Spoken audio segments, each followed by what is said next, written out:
एक समय की बात है। एक गांव में एक व्यापारी रहता था। वह अपना पेट भरने के लिए गांव-गांव जाकर टोपियां बेचा करता था। वह रोज सुबह एक बड़ी सी टोकरी में टोपियां लेकर निकलता था। उन्हें बेचकर वह शाम तक अपने घर वापस आ जाता था। एक सुबह वह अपनी टोकरी में रंग-बिरंगी टोपियां लेकर निकला। एक गांव में टोपियां बेचने के बाद वह दूसरे गांव की ओर जा रहा था।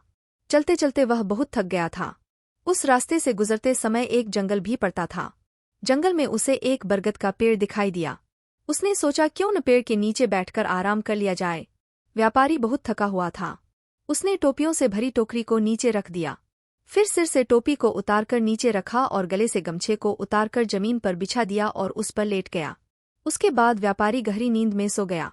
जिस पेड़ के नीचे व्यापारी सो रहा था, उसी पेड़ पर बहुत सारे बंदर रहते थे। व्यापारी के सोते ही बंदरों ने उसकी टोकरी पर हमला बोल दिया।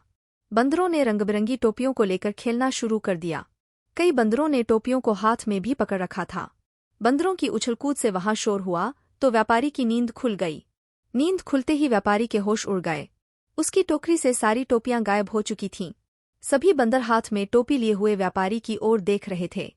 व्यापारी ने ऊपर बंदरों की ओर देखा तो उसे सब समझ आ गया। व्यापारी परेशान हो गया। वह सोच में पड़ गया कि अब टोपियां न बेच पाने के कारण उसका कितना नुकसान हो जाएगा। यही सब सोचते हुए वह अपना सिर खुजाने लगा।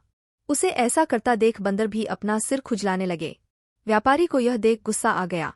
उसने गुस्से में अपने सिर पर अपना हाथ तेजी से मारा।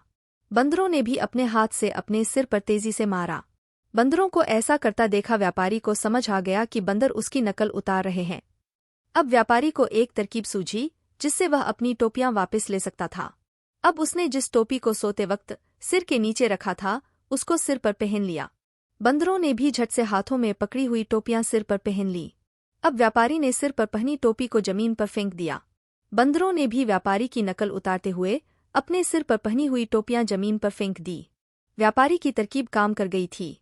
उसने जल्दी जल्दी सारी टोपियां इकट्ठी की। टोकरी में सभी टोपियां को रखने के बाद व्यापारी वहां से तुरंत उन्हें बेचने के लिए दूसरे गांव की ओर चल दिया। कहानी से सीख। इस कहानी से हमें यह सीख मिलती है कि परिस्थिति चाहे जैसी भी हो, हमें घबराना नहीं चाहिए।